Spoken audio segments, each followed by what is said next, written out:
Greetings everyone. நம்ம டெய்லியும் prelims point of view current affairs பார்த்துட்டே இருக்கோம். இன்னைக்கு என்ன questions இருக்குன்னு பார்ப்போம். First question, the spacecraft called Luna Sniper belongs to which country அப்படின்னு கேட்டிருக்காங்க. நிலவின் ஸ்னைப்பர் என்று அழைக்கப்படும் விண்கலம் எந்த நாட்டினை சேர்ந்தது அப்படின்னு கேட்டிருக்காங்க.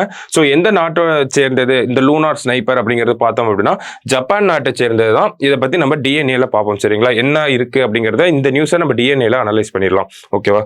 அடுத்தது, who was the 10th Sikh குரு அப்படின்னு கேட்டிருக்காங்க. 10வது சீக்கிய குரு யார் அப்படின்னு கேட்டிருக்காங்க. முதல்ல ஆன்சர் பார்த்துரும். குரு கோபிந்த் சிங் அப்படிங்கிறவர் தான் நமக்கு 10வது மற்றும் கடைசி சீக்கிய குருவா வந்து இருக்காரு.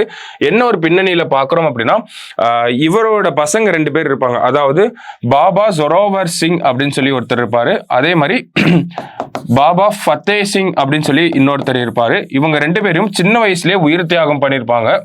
ஸோ அந்த இவங்க உயிர் தியாகம் பண்ண அந்த தினத்தை ஜான்வரி 9 தான் அந்த உயிர் தியாகம் பண்ண தினமா இருக்கும். அந்த ஜான்வரி 9 நம்ம வீர் பால் திவாஸ் அப்படிங்கிற நாளை நம்ம கொண்டாடிட்டு வரோம். ஓகேங்களா. எப்போல இருந்து அனுசரிக்கிறோம் அப்படின்னா 2022 இருந்து இந்த விஷயத்த நம்ம பண்ணிட்டு இருக்கோம். ஜான்வரி 9 அப்படிங்கிறத வீர் பால் திவாஸ் அப்படிங்கிற ஒரு தினமா நம்ம அனுசரிச்சுட்டே வரோம்.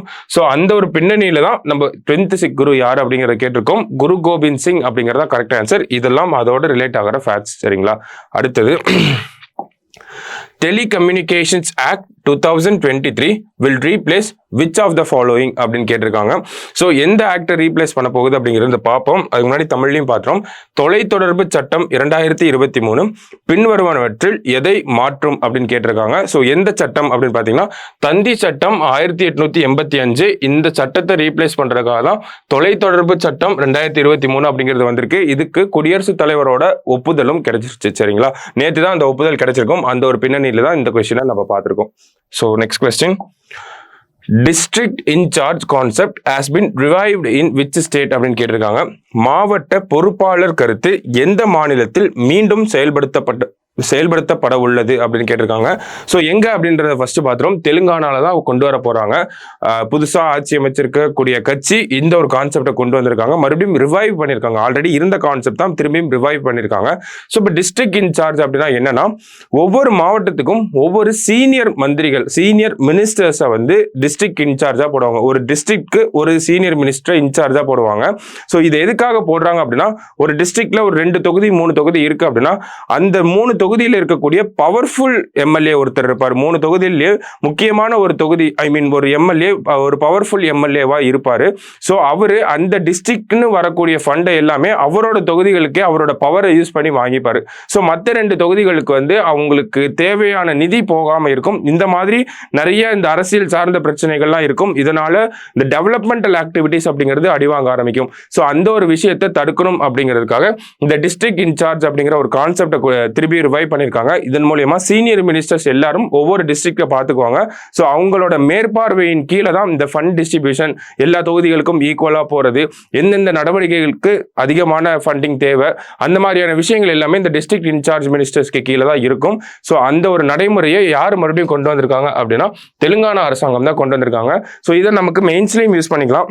ஒரு குட் கவர்னன்ஸ், ஒரு குட் கவர்னன்ஸ், ஒரு கரப்ஷன் இல்லாத கவர்னன்ஸ், அதே மாதிரி மக்கள் சார்ந்த ஒரு கவர்னன்ஸை நம்ம கொண்டு போகணும் அப்படின்னா இந்த மாதிரியான சின்ன சின்ன கான்செப்டை நம்ம யூஸ் பண்ணலாம் கவர்னன்ஸ்குள்ள அப்படிங்கிறதையும் நம்ம எழுதலாம். சரிங்களா. ஸோ அடுத்த question, the Thiruppugazh committee deals with அப்படின்னு கேட்டிருக்காங்க. திருப்புகழ் குழு எதை கையாள்கிறது அப்படின்னு கேட்டிருக்காங்க. ஸோ என்ன விஷயத்தை பத்தி இந்த திருப்புகழ் கமிட்டி அமைஞ்சிருக்கும் அப்படின்னா நமக்கு ஃப்ளட் மிட்டிகேஷன் அப்படிங்கிற விஷயத்தை பத்தி. ஓகேங்களா. ஸ்டேட் எஜுகேஷன் கமிஷன் பாலிசிக்கு வந்து டிமுருகேஷன் கமிஷன் ஒன்று இருக்கு.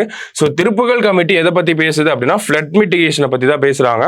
ஸோ என்ன பின்னணியில் நம்ம பார்க்குறோம் அப்படின்னா இந்த திருப்புகழ் கமிட்டியோட ரெக்கமெண்டேஷன்ஸை ஒரு ஒயிட் பேப்பரா ரிலீஸ் பண்ண போறாங்க அப்படிங்கிற ஒரு தகவல் வந்திருக்கு. அதாவது வெள்ளை அறிக்கையா அரசாங்கம் இந்த திருப்புகழ் குழுவோட பரிந்துரைகளை வெளியிட போறோம் அப்படிங்கறத சொல்லியிருக்காங்க. சரிங்களா. அந்த ஒரு பின்னணியில தான் பார்க்க போறோம். ஒயிட் பேப்பர் அப்படின்னா ரெக்கமெண்டேஷன்ஸ்ல என்னெல்லாம் சொல்லியிருந்தாங்களோ அது என்னென்ன தேவை, என்ன மாதிரியான ஒரு அப்ஜெக்டிவ் கொடுத்திருந்தாங்க, என்ன ரெக்கமெண்டேஷன்ஸ் கொடுத்திருந்தாங்க, அதுல அந்த ரெக்கமெண்டேஷன்ஸ்ல இந்த குழு என்ன மாதிரியான ரிப்போர்ட் எல்லாம் என்ன மாதிரியான டேட்டாஸ்லாம் கலெக்ட் பண்ணாங்க அப்படிங்கிற எல்லா விஷயத்தையும் உள்ளடக்கிய ஒரு விஷயம் தான், உள்ளடக்கிய ஒரு அறிக்கை தான் இந்த வெள்ளை அறிக்கை அப்படிங்கிறத சொல்லுவோம். ஸோ அந்த white paper on Thiruppugazh committee அப்படிங்கிறத ரிலீஸ் பண்ண போறாங்க அப்படிங்கிற ஒரு தகவலும் வந்திருக்கு. சரிங்களா.